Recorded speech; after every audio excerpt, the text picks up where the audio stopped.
Hello, class 4th. Class 4th, today I am going to start a new chapter, chapter 11, Force, Work and Energy. So, before starting our chapter, first of all, we see what we will study in this chapter. You will learn about type of forces, work, machines, energy and its sources. A pull or a push acting on an object is called force. We can move object or change their shape by applying force. पुल और push यानी कि खींचना और धकेलना. पुल means क्या होता है? खींचना. और पुश मीन्स क्या होता है? धकेलना. ये दोनों ही एक्ट जब किसी ऑब्जेक्ट पर लगाया जाता है, यानी जब हम किसी भी ऑब्जेक्ट पर को पुल करते हैं या पुश करते हैं, तो इसे हम फोर्स कहते हैं. वी कैन मूव ऑब्जेक्ट और change their shape by applying force. हम किसी भी ऑब्जेक्ट को मूव कर सकते हैं, यानी उनको चला सकते हैं या उनके शेप में बदलाव ला सकते हैं. कब? जब हम उस पर कोई फोर्स लगाएं, उस पर कोई ताकत या बल लगाते हैं. आर दीज पीपल पुलिंग और पुशिंग? क्या ये लोग पुलिंग और पुशिंग कर रहे हैं? क्या ये लोग धकेल रहे हैं और खींच रहे हैं? Right the correct answer under each image. अब यहाँ कुछ इमेजेस हैं जिनके बारे में आपको बताना है कि कौन क्या कर रहा है, कौन पुल कर रहा है, कौन पुश कर रहा है. तो ये बुक मेरे बेटे की है और उसने देखिए यहाँ पेंसिल से भर रखा और सभी सही हैं, करेक्ट है वो. तो देखिए ये जो जेंटलमैन है ये क्या कर रहे हैं? अपनी बैगेज को पुल कर रहे हैं, ये खींच रहे हैं. दूसरा है एक बॉय है, वो देखिए दरवाजे को क्या कर रहा है? पुल कर रहा है यानी खींच रहा है. ये जो लेडी हैं ये क्या कर रही हैं? दरवाजे को पुश कर रही हैं यानी धकेल रही हैं. तो ये सभी लोग क्या कर रहे हैं? किसी ऑब्जेक्ट पर अपना फोर्स लगा रहे हैं बाय पुलिंग और पुशिंग. इसी तरह ये देखिए जो फ्रूट सेलर हैं ये भी जो इनकी जो रेडी है इसे ये पुश कर रहे हैं. ये दूसरी जो यहाँ पे लेडी हैं देखिए ये वेल से वाटर ड्रॉ कर रही हैं. तो ये क्या कर रही हैं? पुल कर रही हैं, खींच रही हैं, बकेट को खींच रही हैं ना पानी भर के. तो ये इनका कहलाएगा पुलिंग. तो देखिए आप सब में लिख रखा है यहाँ ये पुलिंग है, फिर ए में पुलिंग है, बी में भी पुलिंग है, सी में पुश है, सी में पुश है. इसके बाद देखिए फ्रूट सेलर वाले में भी पुश है और water drawing from well is also pulling. Next हम चलिए अपने चैप्टर आगे बढ़ें. टाइप ऑफ फोर्सेस कि फोर्सेस कितने तरह के होते हैं. फोर्सेस में cause an object to stop और start, to change its position और direction of motion, to increase और decrease its speed or to change the shape of the object. In nature, there are two types of forces that are acting all the time, namely gravity and friction. तो यहाँ हम पढ़ेंगे कि forces कितने तरह के होते हैं. तो नॉर्मली जो नेचर में फोर्स पाए जाते हैं वो दो तरह के होते हैं. सबसे पहले तो आप ये देखिए कि जब फोर्स हम किसी भी चीज़ पर लगाते हैं, जब हम ताकत या बल किसी भी चीज़ पे लगाते हैं, तो कोई ऑब्जेक्ट अगर चल रहा होता है तो वो रुक जाता है, रुका हुआ होता है तो वो चल पड़ता है, या तो उसकी पोजीशन बदल जाती है, या उनका जो मोशन का डायरेक्शन होता है यानी जिस दिशा में वो चल रही होती हैं उस दिशा से उस दिशा में उनका जो मोशन है वो चेंज हो जाता है. ठीक है. और क्या होता है? उनकी जो स्पीड होती है वो या तो घट जाती है या बढ़ जाती है, इंक्रीज हो जाता है उनकी स्पीड या डिक्रीज हो जाता है, या फिर उस ऑब्जेक्ट का जो शेप है, आकार है, वो भी बदल जाता है. तो देखिए हम एक शेप जब हम फोर्स अप्लाई करते हैं तो क्या होता है? ये सारे चेंजेस ऑब्जेक्ट पर हो जाते हैं. तो अब देखते हैं हम कि in nature there are two type of forces. Nature में दो तरह के जो फोर्सेस हैं वो कौन कौन से हैं? उनके नाम है ग्रेविटी यानी गुरुत्वाकर्षण और फ्रिक्शन यानी कि घर्षण. तो हम सबसे पहले पढ़ेंगे ग्रेविटी के बारे में. What happens when we throw a ball up into the air? क्या होता है जब हम बॉल को ऊपर को फेंकते हैं? It first rise up, then seems to stop and then falls to the ground. Why does it fall down? Why does it keep going upwards? This is because of the force of gravity. देखिए, जब भी आप ball ऊपर फेंकते हैं तो क्या होता है? बॉल ऊपर तो जाती है, लेकिन थोड़ी ही देर में फिर वो बॉल वापस नीचे आ जाता है। कैसे? क्या होता है? क्या होता है कि बॉल नीचे आ जाता है? क्यों बॉल ऊपर नहीं जाता? जबकि आपने ऊपर फेंका था ना, तब वो बॉल ऊपर क्यों नहीं जाता? वो इसलिए नहीं जाता कि जो अर्थ है उसके सेंटर में एक फोर्स होता है जिसको हम ग्रेविटेशनल फोर्स के नाम से जानते हैं। पृथ्वी में एक ऐसी ताकत है, एक ऐसी गुरुत्वाकर्षण शक्ति है जो हर चीज़ को अपनी तरफ खींचती है। ठीक है ना? तो यही कारण है कि आप पृथ्वी पर खड़े हो सकते हो। जैसे मान लो आप जंप करते हो, तो आप जंप करते हो, लेकिन जंप करने के बाद क्या होता है? आप वापस आकर खड़े हो जाते हो ना अर्थ पे। तो इस अर्थ में एक ग्रेविटेशनल फोर्स है जो हर चीज़ को अपनी तरफ खींचता है, चाहे वो कोई सा भी चीज़ क्यों ना हो। The force that pull object downwards towards the centre of the earth is called gravity.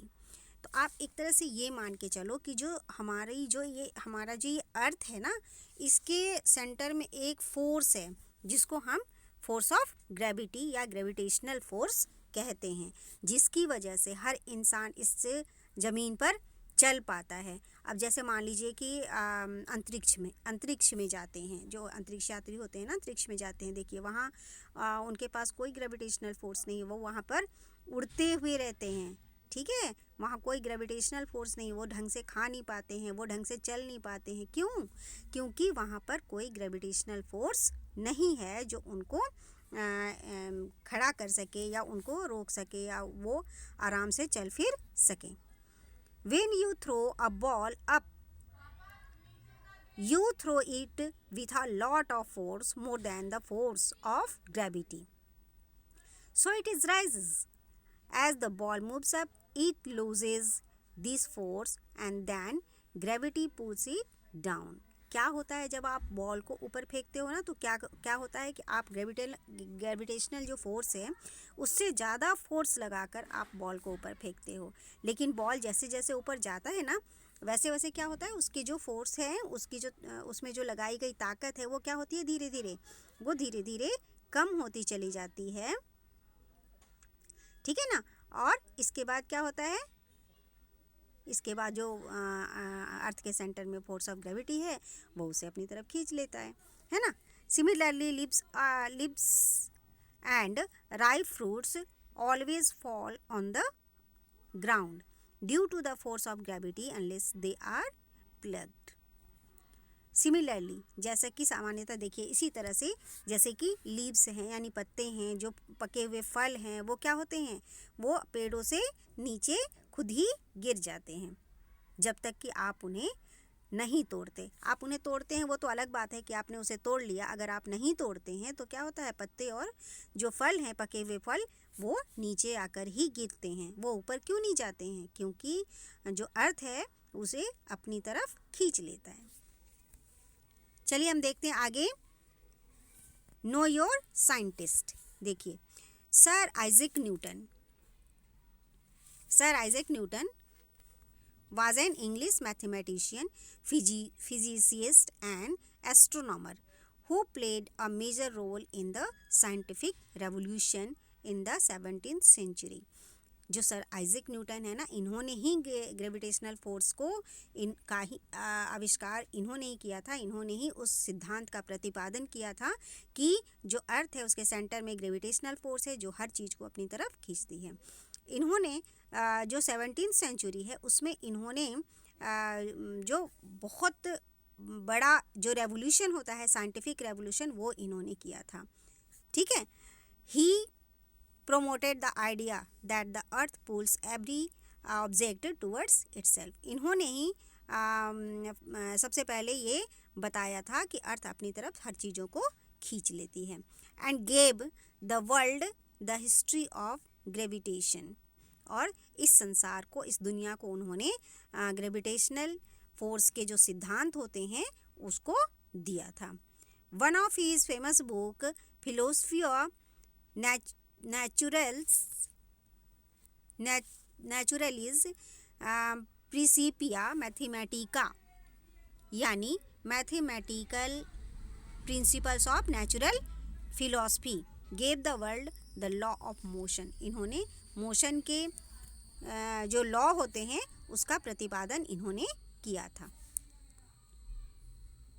जब आप बड़ी क्लासेस में जाएंगे तो इनके जो लॉ हैं वो आप लॉ ऑफ मोशन हैं उनको आप पढ़ेंगे। चलिए अभी हम चलते हैं अपने अगले फोर्स की तरफ, यानी फ्रिक्शन, फोर्स ऑफ फ्रिक्शन। ये फोर्स ऑफ फ्रिक्शन क्या होता है? फोर्स ऑफ फ्रिक्शन वो होता है जो दो सतह पे, दो सरफेस पे लगाए जाने वाला, अपोजिट डायरेक्शन में लगाए जाने वाला यह एक फोर्स है। जैसे कि मान लीजिए दो सतह है तो अगर दोनों सतह चिकनी है, स्मूथ है, तो जो उनके बीच का फ्रिक्शन फोर्स होगा वो बहुत ही कम होगा। और अगर एक सतह चिकनी और दूसरी मान लीजिए रफ़ है तो उसके उन दोनों के बीच का जो फ्रिक्शन होगा वो क्या होगा? वो बढ़िया और अच्छा होगा।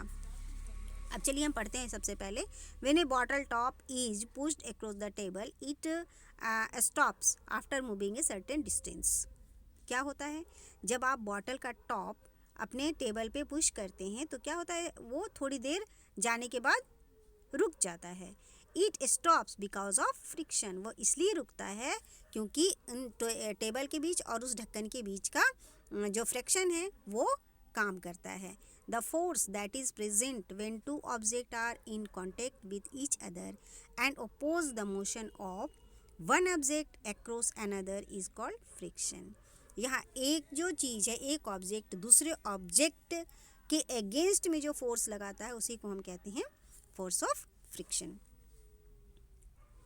जैसे मान लीजिए, सिंपली मैं आपको एक बात समझाती हूँ। जैसे मान लीजिए कि जब बारिश हो जाती है ना, तो जो मिट्टी वाले सतह होते हैं वो क्या हो जाते हैं? बहुत ज़्यादा फिसलन हो जाती है। और अगर आप ऐसी कोई चप्पल पहन लें जिसके पीछे, जिसके नीचे अगर कोई डिज़ाइन सी बनी हुई नहीं रहती, देखिए वो जो डिज़ाइन बनी होती है ना हमारे चप्पल में या हमारे शूज़ में, हमारे जो स्लीपर्स हैं उसमें बनी होती है, वो बस डिज़ाइन नहीं होती, वो इसीलिए होती हैं कि वो सतह के बीच में जो रोड है या जो गीली जगह है, ठीक है, तो उनके और रोड या सड़क के बीच में फ्रिक्शन फोर्स को कायम रखे ताकि हम चल सकें।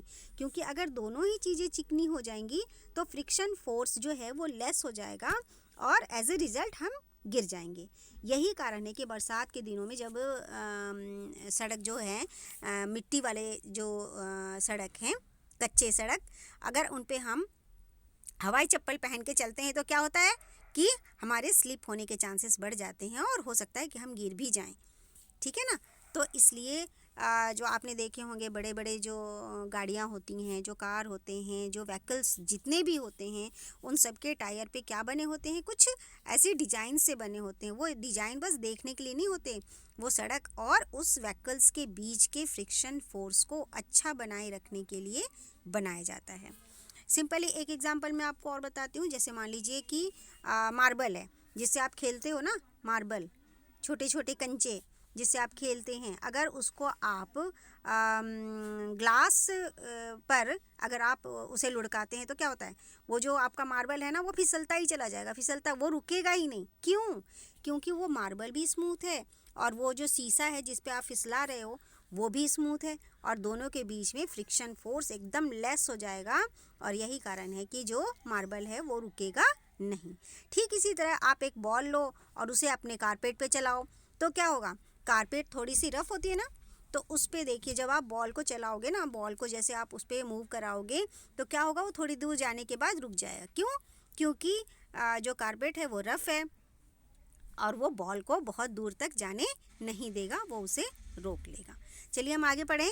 If there is no friction anything that starts moving will never stop. अगर कि फ्रिक्शन जो है, if there is no friction, अगर कोई फ्रिक्शन नहीं होता या फ्रिक्शन जो फोर्स है दो जो सरफेस के बीच का वो बहुत कम होता है तो जो ऑब्जेक्ट है वो बिल्कुल नहीं रुकेगा, जैसा मैंने आपको अभी एग्जांपल में बताया था। So force of friction is essential, इसीलिए जो फोर्स ऑफ फ्रिक्शन है वो बहुत ही आवश्यक है. However if there is too much friction nothing will move, लेकिन यही फ्रिक्शन फोर्स अगर दो सतह के बीच में, दो सरफेस के बीच में अगर बहुत ज़्यादा हो जाए तो वो ऑब्जेक्ट बिल्कुल भी नहीं चल सकता. In a general materials with a smooth surface glass और ice cause less friction than materials with a rough surface, example carpet. तो इन जनरली क्या होता है, materials with he smooth surface, जो जिनका स्मूथ सरफेस होता है, जैसे कि ग्लास हो, आइस हो, जैसा कि अभी मैंने एग्जांपल आपको बताया था. काउज लेस फ्रैक्शन, इनमें क्या होता है, लेस फ्रैक्शन होता है, जिसकी वजह से friction that then materials with a rough surface, example carpet. और जैसे कि कारपेट वगैरह हैं, इन पर जो फ्रिक्शन फोर्स है वो, जैसे कि कारपेट है वो रफ़ है, तो उसके बीच का और किसी दूसरे ऑब्जेक्ट के बीच का जो फ्रिक्शन फोर्स है वो क्या होगा, वो अच्छा होगा, और इस वजह से जो ऑब्जेक्ट है वो ज़्यादा दूर तक नहीं चल सकेगी. चलिए अब हम देखें, लेट्स रिमेंबर में क्या है. Write T for true and F for false statement. तो सबसे पहले force is the act of pulling और पुशिंग, तो ये क्या है, ट्रू है ना. तो हम यहाँ पे लिखा, देखिए यहाँ पे लिखा हुआ है ट्रू है ये, ठीक है. नेक्स्ट है gravity cause us to slip on wet floor. Gravity की वजह से, gravity cause us to slip on wet floor. क्या ग्रेविटी की वजह से हम जो फ्लोर है उस पर स्लिप करते हैं, नहीं, हम फ्रिक्शन की वजह से स्लिप होते हैं, है ना. तो ये फॉल्स है. देखिए, तो सेकंड नंबर में हम क्या लगा देंगे, false. Number 3, an object thrown up in the air comes down to the ground because of friction. Friction की वजह से क्या ज़मीन पे आ गिरते हैं बॉल, नहीं, वो तो ग्रेविटी की वजह से. तो आप क्या लिखेंगे, इसमें भी फॉल्स लिखेंगे. नंबर 3 में भी क्या लिखेंगे आप, फोर्स. नंबर 4 में क्या होगा, friction cause an object to move faster. Friction की वजह से ऑब्जेक्ट तेज चलता है या तेज मूव करता है, तो ये ट्रू है. नंबर 5 में force of friction acts on moving object.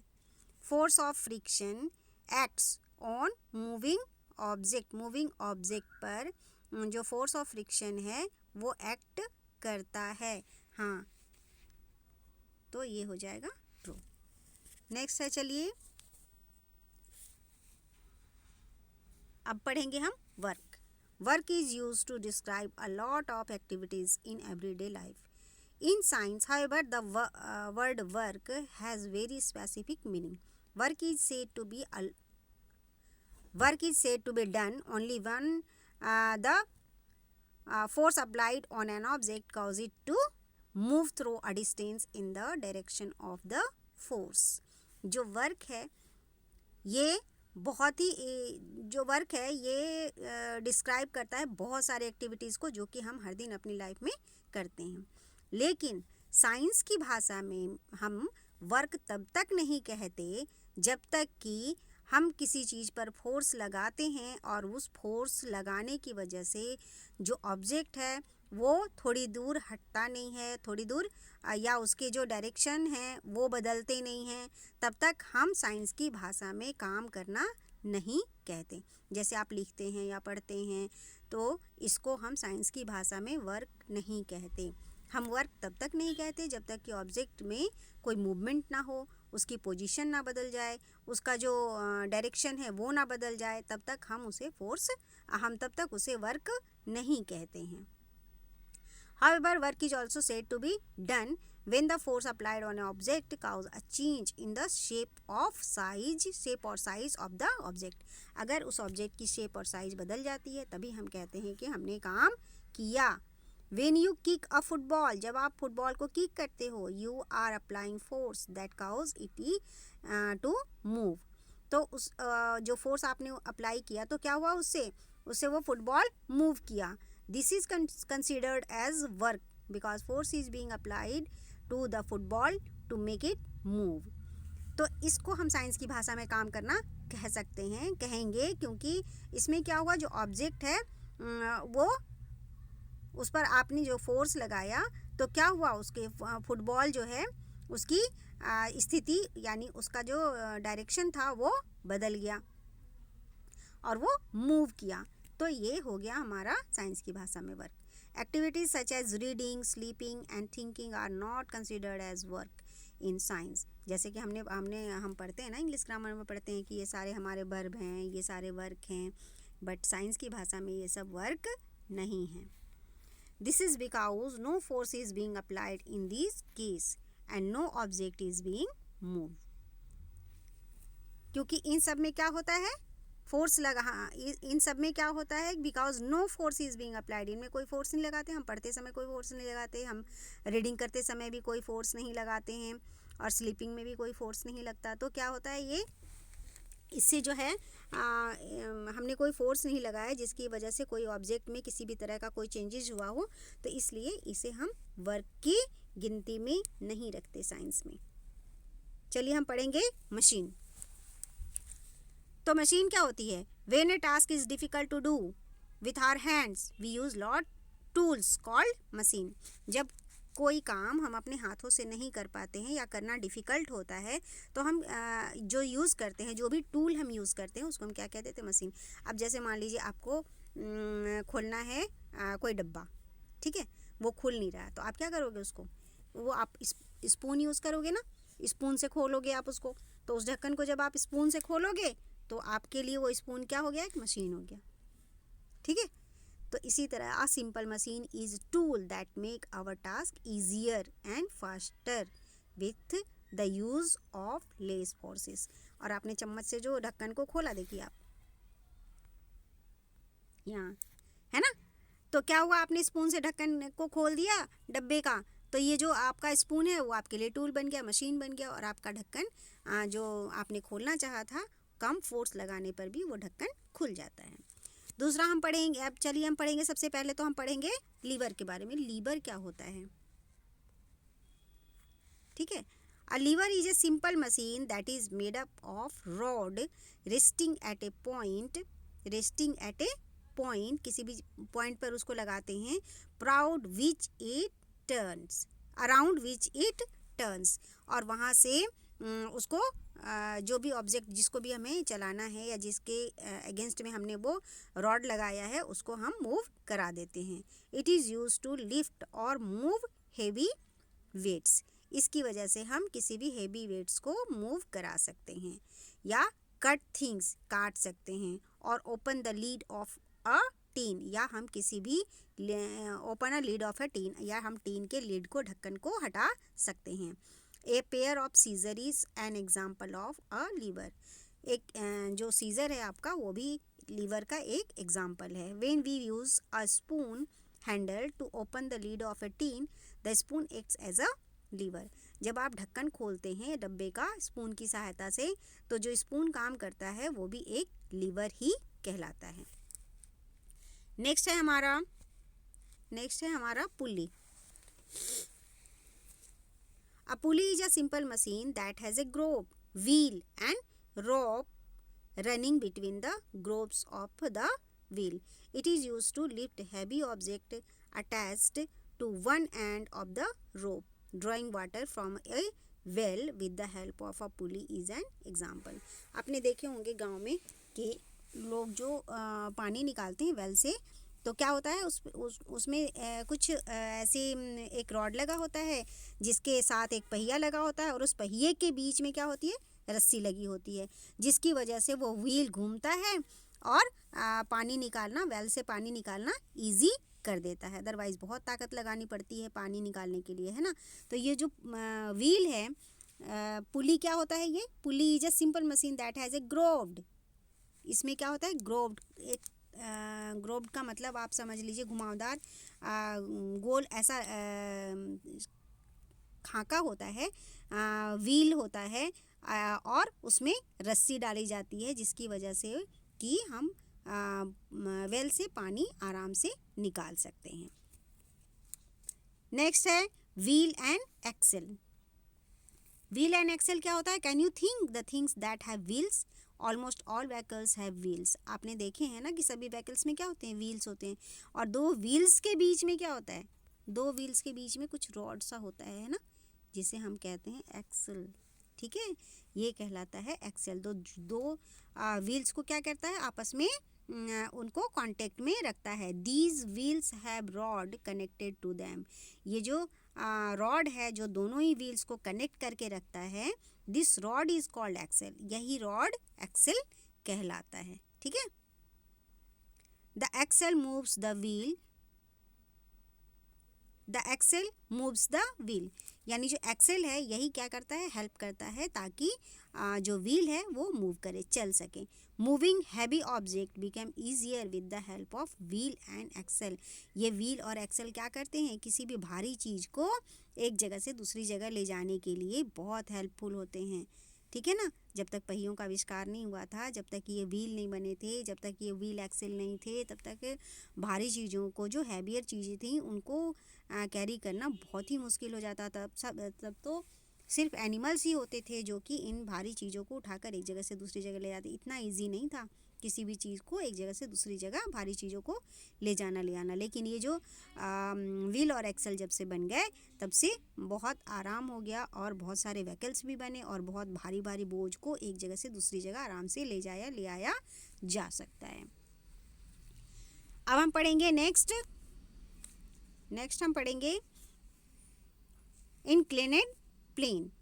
An inclined plane is sloping surface that is used to push or pull heavy object to a certain height.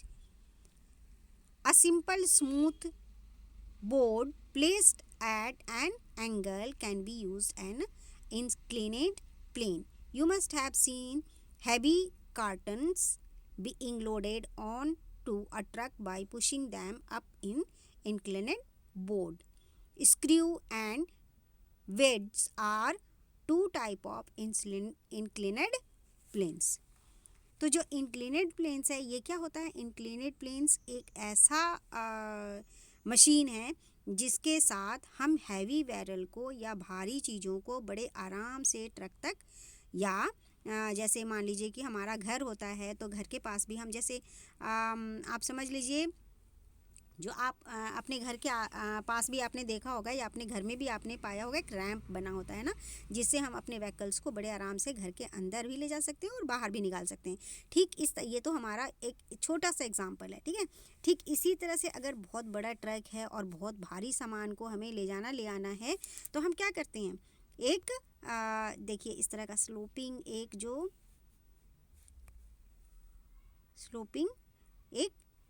Inclined plane रखते हैं, एक board रहता है। ठीक है, जो ट्रक की सहायता से लगा दिया जाता है, जिस पर से देखिए भारी मशीन को भी बड़े आराम से ट्रक के अंदर चढ़ाया जा सकता है। तो इसे हम कहते हैं इंक्लिनेड प्लेन। इसके बाद है, चलिए देखेंगे हम स्क्रू के बारे में। स्क्रू तो सबने देखा ही होगा, है ना, सबके घर में होता है स्क्रू। तो a screw is actually an inclined plane wrapped around a cylinder that has a sharp pointed end. Screws are turned with the help of a screwdriver. As they rotate, they also move forward. So they help to attach things to each other. Screw क्या होता है? Screw भी एक inclined plane है और ये देखिए कैसा होता है, ये आपने देखे होंगे अपने घर में। ये एक सिलेंडर के तरह का ही होता है, ऐसा लगता है जैसे कोई सिलेंडर ही हो। That has a sharp pointed, यहाँ देखिए क्या होती हैं इसकी, शार्प पॉइंटेड होती हैं, है ना, pointed end. Screw are turned with the help of a screw driver. इस स्क्रू को जब हम किसी चीज़ में फिट करते हैं तो हमें क्या ज़रूरत पड़ती है, एक स्क्रू ड्राइवर की, जो आपने देखे होंगे घर में, है ना। तो उसकी वजह से इनमें क्या होता है, स्क्रू में क्या होता है, थ्रेड होते हैं जो कि आप किसी चीज़ में फिट करने के लिए स्क्रू ड्राइवर की सहायता से इसे क्या करते हो, मूव करते हो, टर्न करते हो ना। तो क्या हो जाता है, ये धीरे धीरे ये उसमें जिसमें आप इसे लगाना चाहते हो उसमें ये फिट हो जाता है। एज दे रोटेट, जैसे जैसे ये रोटेट होता है, they also move forward, so they help to attach things. क्या होता है, इससे हम दो चीज़ों को जोड़ सकते हैं, एक दूसरे के साथ दो चीज़ों को। So they help to attach things to each other. आपने स्क्रू भी देखा होगा, स्क्रू ड्राइवर भी देखा होगा। तो ये क्या होते हैं, ये दोनों ही इंक्लिनेड प्लेन के अंदर आते हैं। नेक्स्ट हम पढ़ेंगे wedge. The wedge has at least one inclined plane ending in a sharp edge. इसका भी देखिए शार्प एज होता है,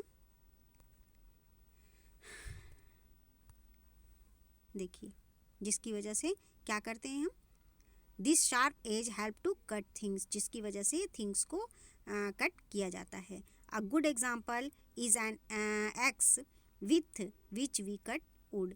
एक वेज का सबसे अच्छा एग्जाम्पल होता है एन एक्स, यानी कुल्हाड़ी, जिसकी देखिए बहुत शार्प होती है ना, ये इनका एज कितना शार्प होता है ना, जिसे हमें छूना भी मना होता है कि इसको छुओ मत, नहीं तो हाथ कट जाएंगे। छोटे बच्चे बिल्कुल भी हाथ नहीं लगाते हैं इसको। और इससे देखिए कितने मोटे इस पेड़ के जो स्टेम है उसको काटा जा रहा है, और बड़ी आसानी से लक्कड़ भी इससे काटे जा सकते हैं। अब हम आगे पढ़ेंगे और देखेंगे कि यहाँ पर हम क्या कर रहे हैं। आइए हम एक एक्टिविटी करते हैं, आप भी कर सकते हैं ये। Aim to show that screw is inclined plane wrapped around a cylinder. आप इसमें देखिए, आप क्या कर रहे हैं, आप इसमें बना रहे हैं कि कैसे आप शो कर सकते हैं कि एक स्क्रू भी इंक्लिनेड प्लेन है, जो कि एक सिलेंडर की तरह रैप्ड रहता है। Things needed paper, pencil, sketch pen and scissor. ये सारी चीज़ें आपको चाहिए होंगी, पेपर चाहिए होगा, पेंसिल चाहिए होंगी, स्केच पेन और सीजर चाहिए होगा। अब तरीका क्या है इसको बनाने का, मेथड क्या है, कट ए स्क्वायर पेपर इनटू 2 डायगोनली। देखिए जिस तरह से ये पेपर कटा हुआ है ना, इस तरह से आपने पेपर को कट करना है। Draw a line along the longest side of one of triangle. इसके बाद लॉन्गेस्ट साइड की तरफ एक ट्रायंगल की तरह draw the line along the longest side of one of the triangle. इसके बाद विद द स्केच पेन की सहायता से आपको क्या करना है, लाइन ड्रॉ करनी है। This is an inclined plane. अब देखिए ये क्या बन गया, इंक्लिनेड प्लेन बन गया। Now place the triangle such that the shortest side is closest to the side of the pencil. इसके बाद इसको क्या करना है, पेंसिल की तरफ triangle such that the shortest side is closest to the side of the pencil. Pencil की तरफ इसकी शॉर्ट साइड को रखनी है यहाँ पे। Wrap the triangle around the pencil. अब क्या करना है, पेंसिल के चारों तरफ क्या कर देना है, इस पेपर को रैप कर देना है, ठीक है। You will see that you have made a screw. तब आप क्या पाते हैं कि आपने एक स्क्रू बना दिया। चलिए हम आगे पढ़ें। और आगे की पढ़ाई के लिए मैंने इसका नेक्स्ट दूसरा वीडियो बनाया है, तो आप इसके पार्ट 2 पे जाएंगे, तब उसमें मैंने आपको इसके आगे की जो चैप्टर को आगे मैंने पढ़ाया है उसमें, और उसमें बुक की जो बैक एक्सरसाइज है उसे भी मैंने करके दिया है। तब तक के लिए थैंक यू बच्चों, और आगे पार्ट 2 आप ज़रूर पढ़ें, ज़रूर देखें। ओके, तब तक के लिए थैंक यू बच्चों। और अगर आपको मेरा पढ़ाना अच्छा लगा हो तो आप इसे लाइक, शेयर और सब्सक्राइब ज़रूर करें, अपने दोस्तों के साथ शेयर ज़रूर करें।